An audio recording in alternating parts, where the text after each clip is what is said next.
Van februari zo binnen 300 band van 12 basisschool met schreeuwen begon. Het boek gaat over reetrieder Auke.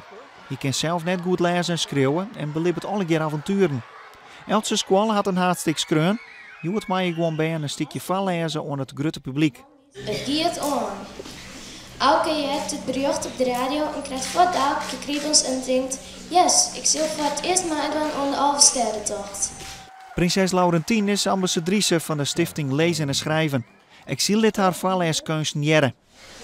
Ik kan niet lezen. Siets kijkt hem stom verbaasd aan en vraagt: echt waar?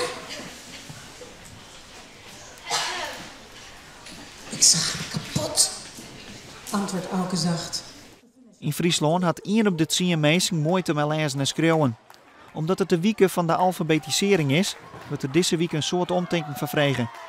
Prinses Laurentien is daarom op het Jereveen om het eerste exemplaar van het boek Auke in ontvangst te nemen. Ik vind het geweldig ook hoe de kinderen er humor in hebben gelegd. En ik hoop ook dat de kinderen zich heel erg hierin herkennen. Waardoor dus dat lezen en de taal nog meer dichterbij komt. Ik vond het ook heel leuk om te doen. De meeste kinderen uit mijn klas volgens mij ook wel, ja. En dan wie Prinses Laurentien hier ook nog. En je ziet het in de nijst. Hoe wie dat? Nou, ik vond het zelf ook wel spannend. Maar het is een heel aardige mevrouw. Dit is precies hoe je laaggeletterdheid ook wil aanpakken. Met elkaar, kinderen, volwassenen. En dat is hier, Auke is daar een mooi voorbeeld van.